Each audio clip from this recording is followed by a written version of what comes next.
अस्सलामुअलैकुम, मैं अशफाक अहमद शेख आज आप सभी का मेरे YouTube चैनल पे स्वागत करता हूँ।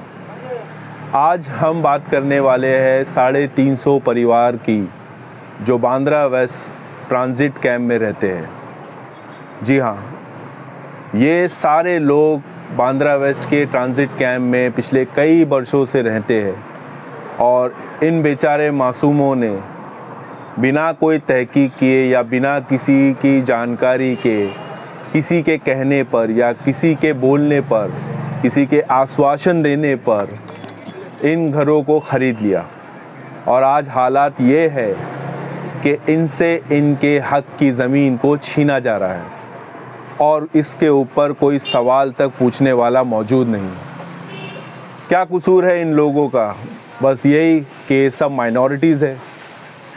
माइनॉरिटी होना इस देश के अंदर गुनाह नहीं, लेकिन माइनॉरिटीज़ के साथ फ्रॉड होते हुए देखना और उसके बावजूद उस पर कोई एक्शन नहीं लेना, ये सबसे बड़ा गुनाह है।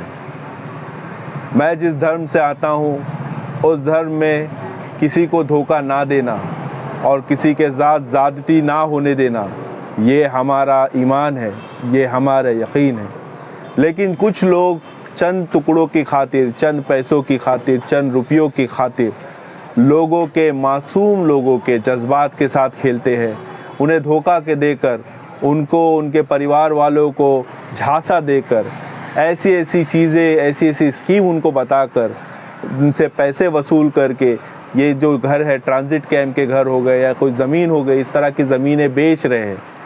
बांद्रा वेस्ट 102 वार्ड के अंदर मौजूद ये ट्रांजिट कैंप 350 परिवार लोगों का घर है और ये कुछ ही दिनों में टूटने वाला है और कोई इनको इंसाफ देने वाला नहीं, क्योंकि as per government law transit camp तो टेम्परेरी हाउस होते हैं, लेकिन क्योंकि ये पढ़े लिखे नहीं है, माइनॉरिटी है, इनको बड़ा आसान होता है, बड़ा इजी होता है धोखा देना। और वही काम किया है इनको कुछ दलालों ने, कुछ निकम्मों ने, और आज ये बेचारे दर दर भटक रहे हैं, क्योंकि इसके बारे में ये कोर्ट में भी अप्लाई नहीं कर सकते और कोई नेता या कोई लोग इनको गाइड नहीं कर रहे, कोई सपोर्ट नहीं कर रहे और सब आ जा रहे हैं इनके तवे पर अपनी रोटी सेकने के लिए। ये बड़ा गलत है, ये बहुत गलत बात है।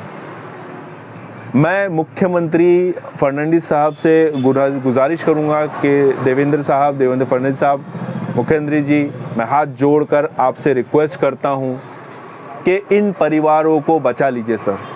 ये 350 परिवार बेघर होने वाले हैं और इनका कोई पुरसाने हाल नहीं सर।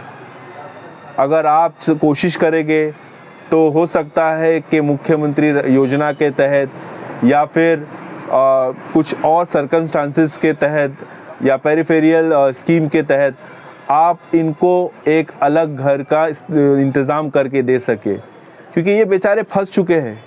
इनके साथ नाइंसाफ़ी हुई है, इनके साथ धोखा हुआ है। अब ये बेचारे कहाँ जाएंगे? ये यहाँ पे कई वर्षों से रहते हैं, कई सालों से रहते हैं। इन ट्रांजिट कैंप के अंदर 350 परिवार रहते हैं सर, जिनके अंदर अगर हम 3-3, 4-4 भी लोग पकड़े तो नहीं करके भी 2000 से ज़्यादा लोग बेघर होने वाले हैं। और ना ही यहाँ का प्रशासन और ना ही यहाँ के जो नेता है वो उनके लिए कुछ कर पाएंगे, क्योंकि वो भी अपनी जगह सही है, गलत नहीं है।